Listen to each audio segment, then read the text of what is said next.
Tatyana Show. I'm your host, Tatyana. And it's Black History Month. Woo! And in honor of Black History Month, on every episode, I'm going to drop some Black History facts that you may or may did know. And this one today is brought to you by Richard E. Holmes, the first African-American student at Mississippi State. He first attended Mississippi State in 1965. So go ahead, Richard E. Holmes, and thank you for breaking down a barrier in the line for students like me to graduate from Mississippi State and now be an alumni. Go Bulldogs. But don't go anywhere because you're watching the Tatyana Show.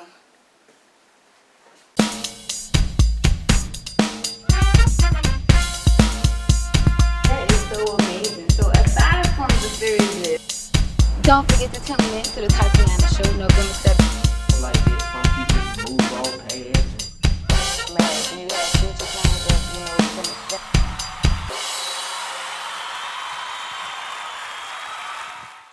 Welcome to the Tatyana Show. I'm Tatyana. And remember how in the past we talked about Derek Fisher and his little run-in with Matt Barnes? Well, now Matt Barnes will be getting the last laugh.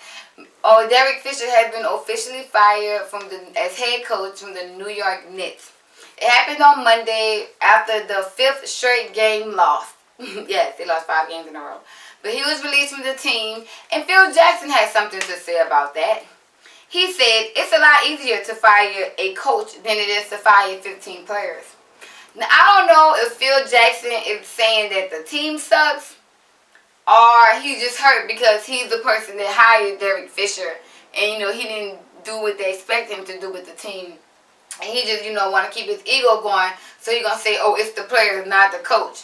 But either way it goes, he's been fired, but that does not stop Mr. Fisher from getting his coins. He signed a 4-year contract with the Knicks, which guaranteed him $17 million. And they said that he still will be receiving the rest of the money for this year. And he also will still be receiving the $2.5 million he have left over for the 2 years that is left of his contract. So either way, the cookie crumbles. Derek Fisher will still be getting paid. He just won't be a coach anymore. I'm pretty sure Matt Barnes was unbothered by these news because Derek Fisher spent a lot of his time attacking Matt and trying to take Matt down instead of focusing on his team and trying to help his team win. See, that's why they say the best business to mind is your own. That's the truth. If Fisher would have been worrying about him and his team and now worrying about Matt and, the situation that happened with them back in October, maybe his team would have won more games. But either way it goes, the owners of the Knicks is like, we're done with you. Bye. Adios. See you when I see you. Now, Fisher's up to you. You got $8.5 million coming to you sooner than, real soon in a couple of years. So you can either flip it or you can maybe try to get another head coach job. Which they say that this was Fisher's first time as a head coach. He had no experience prior to this job of coaching. So I don't know if maybe he should have stepped in as an assistant coach first and then worked his way up to head coach. But either way it goes, that was his first time being a coach. And obviously, he needs some more practice before he decides to just be head coach. But the Super Bowl aired on Sunday, and of course, millions of people watched it. And unfortunately, my man Cam Newton did not win, but that's okay, because I blame his offense. They allowed Cam to get sacked a lot of times. I really think it was the offense that lost the game. I watched the game, and it was sad, because they lost 10-24. But it was really the offense fault. It deeply was because they let Cam get sacked so many times during that game. And not only that, like if you see Peyton them offense, they was good.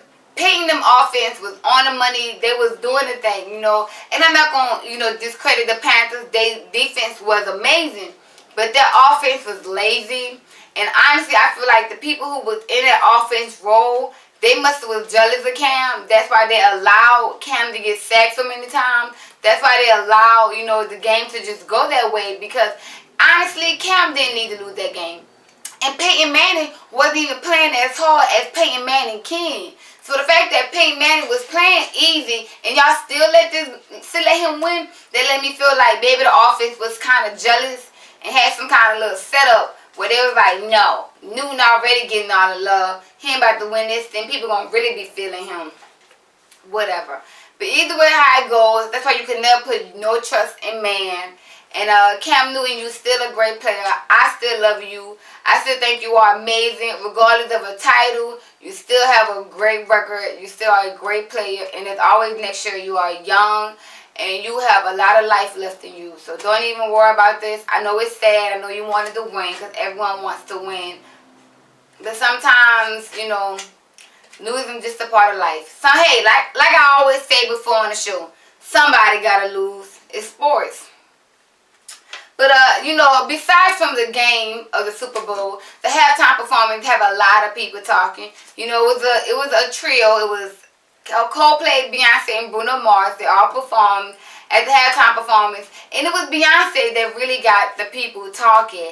And a lot of people are kind of distasteful with her performance, which I don't understand why, because it wasn't wrong, it wasn't mean. She didn't talk about anybody. All she did was just put, you know, credit to her black people and gave homage to the Black Panthers and how it was their 50th anniversary. And I liked her Michael Jackson inspired outfit from when Michael performed at the Super Bowl.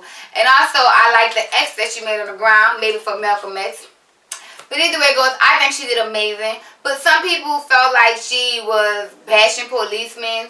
Some people felt like she was being racist. And honestly, I feel that if you think Beyonce's performance was horrible, then you don't like black people. That's all I can say, because if you like black people, you would be like, yes, Beyonce, encourage your black people. You know, inspire them to love their baby hair afros and their Michael Jackson nachos. You know, encourage them to just appreciate who we are and how we was and how our culture is. You know, and learn that. So what if we like collard greens, cornbread, and watermelon? So what? Because nobody get on white people for liking diet soda. Nobody get on them for liking salad. Nobody get mad at Asians for liking rice. Like, so why is it a problem for us to like collard greens and watermelon when every culture got something that they like to do? So don't make it seem like it's something so bad, because it's not. If that's just who we are, that's just who we are. Like, you can't change that. That's what we like. But anyways, you know, I just feel like if you don't like Beyonce's performance, it's because you don't like black people and you don't want to see black people united. You don't want to see black people encouraging each other. You only want to see us when we dead in the streets by our officer. You only want to see us when we be killing each other.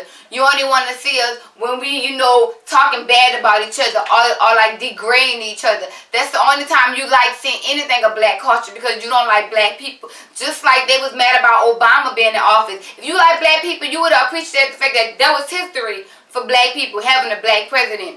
But like I said, I don't care what you say. If you are against Beyonce's performance, you don't like black people, and admit it to yourself. Don't even try to front like, I got some black friends.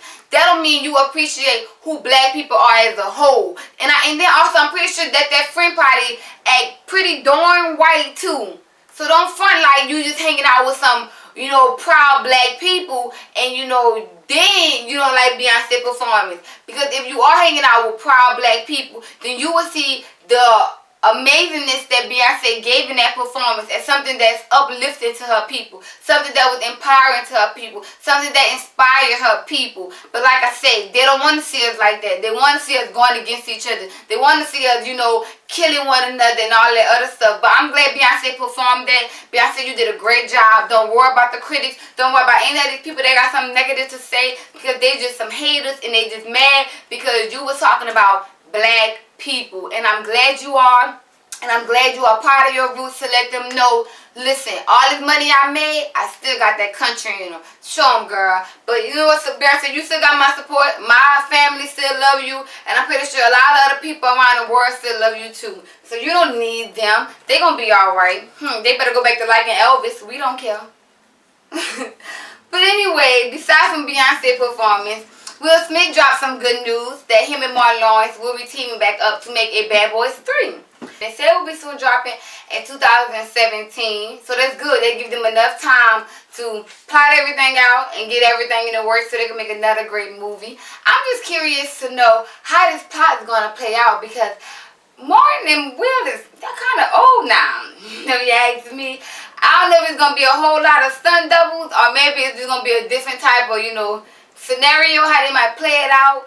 But yeah, they are in the works of making a Bad Boys 3. Comment below and tell me. I want to know what you guys think. Are y'all excited about this Bad Boys 3? Do you think it's gonna be great? You think it's gonna be a flop? I want to know for my viewers. How do you feel about Will Smith and Martin Lawrence coming together to make a Bad Boys 3? 3 times in a row. But if you're a fan of Future, then you might be not so happy about these news that's coming out that Ciara is trying to sue my boy for $15 million. Now I love Future. He's amazing.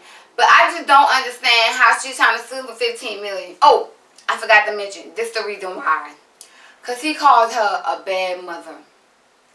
Now all the baby mamas and the baby daddies that's running around this world with drama, all the baby mamas and baby daddies that's talking bad about each other in front of the child, and you gonna sue him because he tweeted, "You are a bad mother"? Ciara, you must be broke. And people say, "Oh, Ciara, she with Russell, she happy, he got money." She can't be happy, because if she was so happy, why is she trying to ruin Future life? Why is she steady trying to do things to make Future life so horrible, or make Future pay for some type of reimbursement of, I don't know what, because I'm not in their lives. But either way it goes, I don't think she's as happy as she's appeared to be with Russell Wilson, and I don't think that she has money as she tried to stunt like she has, because if she did, why are you trying to ruin Future? Why are you worrying about Future? He did just drop a CD, Evolved, which came out like a week after he dropped a mixtape called Purple Rain. So I guess she's saying that, oh, Future doing this thing, Future making this money, Future putting out new music, which we haven't heard new music from Ciara yet. But either way it goes, she's trying to sue him for $15 million because he calls her a bad mother. And it's like, Ciara, let's be real. You have done some foul things to that boy. Like, you got baby Future running around here looking like baby Russell. You got them taking photos, matching, him pushing the shoulder. Like, so you really have done some foul things. And all he did was call you a bad mother, and you want to sue him for $15 million? He need to sue you. So I don't know yet. I don't know what as of now. But when I figure out for what, then I'm going to let y'all know. But either way it goes, I just believe that she don't have the rights to sue this man. And I really believe, well, I hope Future fight this. And he don't just, let her walk away. Which I doubt. Because $15 million is a lot of money. And I'm like, Future probably like, girl, you must be sick in the head. You think I'm going to lay down and let you take $15 million from me that I worked ever so hard to get? But either way it goes, I feel like if she was so happy, she wouldn't even be worried about Future. She wouldn't even be worried about some comments that Future made about calling her a bad mother. That's why I say she can't be that happy with Russell. Like, she tried to put on his front on social media. And we have to remember, on social media, that's just a glimpse. That's just one photo of a 24-hour day. We don't know what happens. It might look so happy and look so great, but we're not really in them people's lives to know how the cookie's really crumbling. But either way it goes, Ciara, you wrong. You don't need to see that boy for no $15 million. That's a lot of money. Like, she don't want $2 million. She want a double digit $15 million. Girl, Ciara, you gotta be broke. But like they say, more money, more problems. But that's all the information I have today on news. Thank you guys so much for watching the Tatyana Show. And happy Black History Month.